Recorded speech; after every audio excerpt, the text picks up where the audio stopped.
Question bank solve करने की series में आज हम question number first, second and third को देखेंगे, समझेंगे और जानेंगे इनके बारे में। तो हमारे यूनिट फर्स्ट के क्वेश्चन तो ये हमारे यूनिट फर्स्ट के क्वेश्चन 1 2 3 क्वेश्चन आज हमने लिए हुए हैं। तो फर्स्ट क्वेश्चन है distinguish between A compiler and A interpreter. तो कंपाइलर क्या होता है, इंटरप्रेटर क्या होता है, कहाँ यूज किए जाते हैं, क्या क्या इनके वर्क फंक्शन है, इनके कंपाइलर के, इंटरप्रेटर के, और इनकी एक्यूरेसी किस में ज़्यादा है, और जनरली आजकल कौन सा ज़्यादा यूज किया जा रहा है। तो इन सब के बारे में हम क्वेश्चन नंबर फर्स्ट में डिटेल में देखेंगे। क्वेश्चन सेकंड है what are keywords in a programming language. Keywords क्या होते हैं प्रोग्रामिंग लैंग्वेज में, क्योंकि कीवर्ड्स ही बहुत इंपॉर्टेंट है, यही स्पेसिफाई करते हैं अगर पर्टिकुलर वैल्यू को। अगर हमने जैसे कि आपने पढ़ा हो सी प्रोग्रामिंग में इंट टाइप अगर हम बनाते हैं तो इंट क्या है, वो हमारा कीवर्ड है। फ्लोट क्या है, कीवर्ड है। लूप अगर हम बनाते हैं उसके लिए फॉर का यूज करते हैं, वाइल का करते हैं, डू वाइल का करते हैं। इफ एल्स क्या है हमारे, ये भी कीवर्ड्स हैं। तो ये बहुत सारे कीवर्ड्स होते हैं प्रोग्रामिंग लैंग्वेज में। तो लिस्ट 5 सी कीवर्ड्स, हमारे सी के कीवर्ड्स हैं, उनको 5 कोई से उन्हें हम लिखने हैं।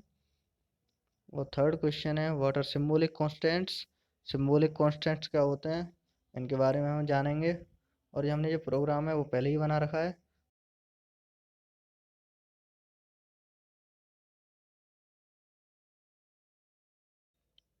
तो स्टार्ट करते हैं फर्स्ट क्वेश्चन से। Distinguish between A compiler and A interpreter. Compiler और इंटरप्रेटर के बीच में डिफरेंस बताना है हमें। सबसे पहले आपको बता दूं कि कंपाइलर का काम ये होता है कि एक बार में सारी चीज़ को कंपाइल करना।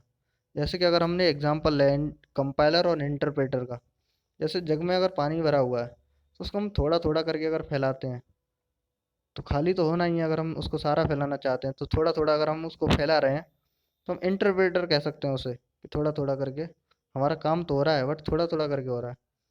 काम तो होना ही है कि हमारा जग में से पानी सारा जाएगा ही नीचे, बट ये क्या है कि थोड़ा थोड़ा जाएगा। तो इंटरप्रेटर का काम ये होता है। कंपाइलर का काम क्या है कि एक साथ ही सारे को क्या कर देना, फैला देना। तो खाली तो दोनों ही होंगे, बट ये टाइम के ऊपर। तो यहाँ पे सबसे पहले ये पॉइंट है कंपाइलर का। It is a translator which takes input as high level language and produces low level language. तो हाई लेवल लैंग्वेज का क्या करता है, ये इनपुट लेता है, जैसे यूजर इसमें इनपुट देता है, और प्रोड्यूस करता है लो लेवल लैंग्वेज, जो मशीन लैंग्वेज में ये क्या करता है, कन्वर्ट करता है। फिर क्या करता है, it translates A programming language into comprehensive language. जो प्रोग्रामिंग लैंग्वेज है उसे कंप्रेहेंसिव लैंग्वेज में करता है। एक तरह से हम इसको देखें, इंटरप्रेटर क्या करता है, जो कोई सोर्स कोड है, सोर्स कोड को जो इंटरप्रेटर कोड में चेंज करता है, और फिर उसके बाद क्या है, आउटपुट शो करता है। तो इंटरप्रेटर का काम ये होता है कि प्रोग्रामिंग लैंग्वेज को किस में करना, कंप्रेहेंसिव लैंग्वेज में करना। जबकि कंपाइलर का काम होता है हाई लेवल लैंग्वेज को लो लेवल लैंग्वेज में कन्वर्ट करना। तो जैसा कि मैंने बताया कि एग्जीक्यूशन टाइम इज़ लेस, जैसे जग का भी मैंने बताया, अगर उसको खाली तो करना ही करना है, उसको अगर हम एक साथ ही कर दें तो टाइम कम लगेगा, उसे थोड़ा थोड़ा करके करें तो उसका टाइम ज़्यादा लगेगा। इस वजह से इंटरप्रेटर में एग्जीक्यूशन टाइम जो है वो ज़्यादा है as compare to compiler. Next point है कंपाइलर में, कंपाइलर स्कैन्स द होल। ये गलती से ई टाइप हो गया है, यहाँ पे होल आएगा। Computer scans the whole program in one गो।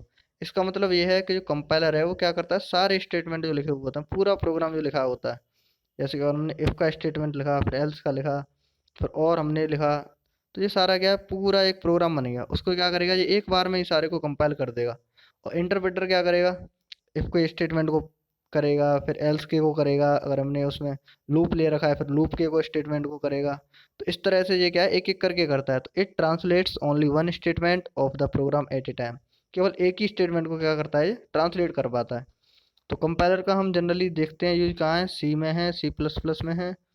और सी, जैसा कि हम सीख रहे हैं तो उसमें हमेशा एक वर्ड आता है कंपाइलर।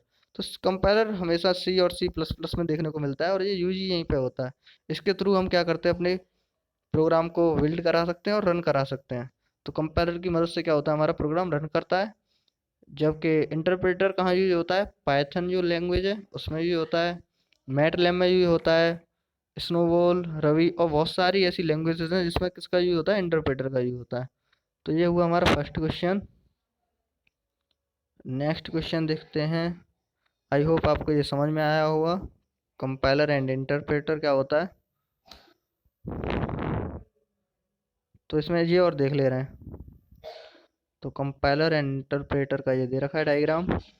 तो कंपाइलर क्या करता है, सोर्स कोड है कोई भी, सोर्स कोड का मतलब होता है कि हाई लेवल लैंग्वेज जो हमने लिखी हुई है, जो प्रोग्रामर लिखता है उसे क्या कहते हैं, हाई लेवल लैंग्वेज कहते हैं। तो उसको क्या करता है, ऑब्जेक्ट कोड में कन्वर्ट करता है, मशीन लैंग्वेज में। 0 1 का जो होता है, जैसे आस्की कोड्स हैं, जैसे हमने लिखा कोई भी यहाँ पे, जैसे लिखा हमने यहाँ पे ऑल फंक्शंस आर। तो ये क्या करेगा, object code A L L सबका क्या करेगा, ये आस्की कोड देखेगा, आस्की कोड से बाइनरी में बनाएगा, तो मशीन लैंग्वेज में कन्वर्ट करेगा। उसके बाद क्या है, वो मशीन में जाएगा।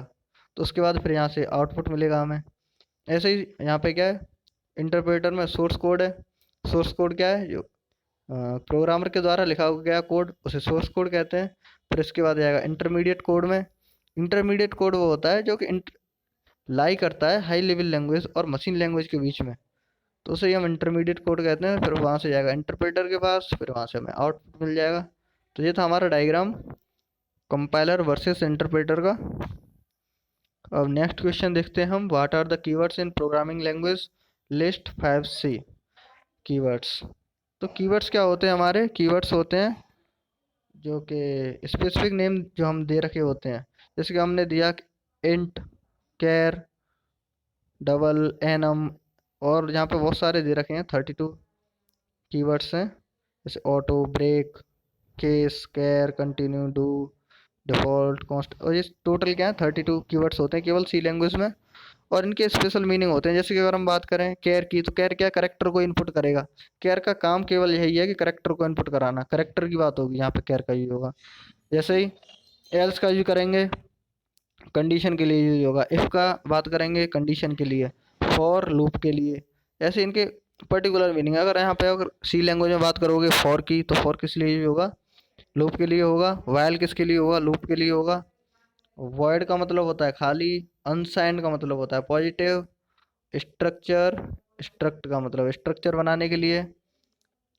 और रिटर्न, जो हम रिटर्न करते हैं लास्ट में प्रोग्राम बनाने के बाद वैल्यू को।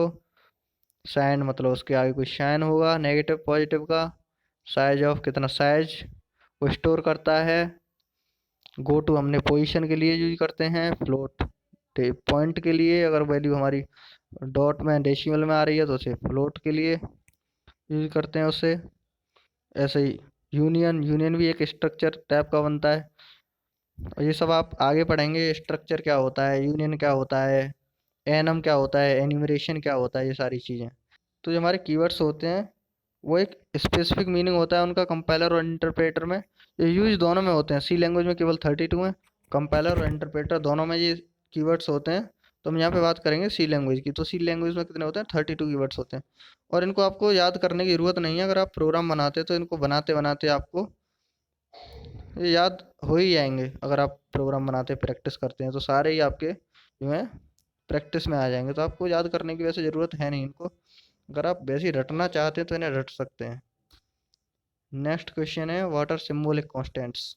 तो सिंबॉलिक कांस्टेंट क्या होते हैं, वो कांस्टेंट होते हैं जो अपर केस लेटर में लिखे रहते हैं। तो जैसा कि उसमें लिखा ही हुआ है कि सिंबॉलिक कांस्टेंट, तो कांस्टेंट को शो करते हैं। जैसे हमने पाई लिख दिया, पाई की वैल्यू कितनी होती है, 3.1415। तो हमने पहले ये डिफाइन कर दिया है।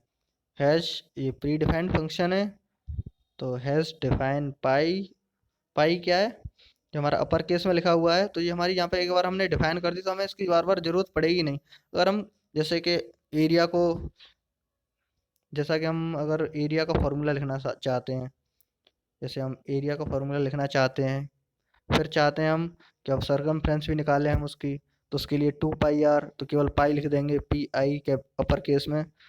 तो वहाँ पे वो इनपुट ले लेगा क्योंकि हमने पहले ही वो डिफाइन कर रखा है। तो इस वजह से हमें क्या है कि इनको बार बार डिफाइन करने की ज़रूरत नहीं है। अगर हम और भी एक्सप्रेशन लेते हैं जिसमें पाई का यूज होगा, तो हमने एक बार डिफाइन कर दिया तो बार बार इसका यूज कोई है नहीं। तो ये हमारे सिंबॉलिक कॉन्स्टेंट्स होते हैं। और भी अगर हम फिजिक्स में बात करें तो उसमें भी कॉन्स्टेंट्स होते हैं, स्ट्रिंग में कॉन्स्टेंट्स होते हैं, न्यूमेरिक कॉन्स्टेंट होते हैं। तो पाई के अलावा और भी कॉन्स्टेंट्स हैं जिनका हम यूज करते हैं, तो उनको हम क्या पहले डिफाइन कर देते हैं प्री डिफाइन फंक्शन से। और उनका जो एक बात ध्यान रखनी है वो किस में होते हैं, हमेशा अपर केस लेटर्स में होते हैं। तो आई होप आपको ये वीडियो पसंद आया होगा। अगर पसंद आया तो इसे लाइक करें और अपने दोस्तों में शेयर करें। Thank you.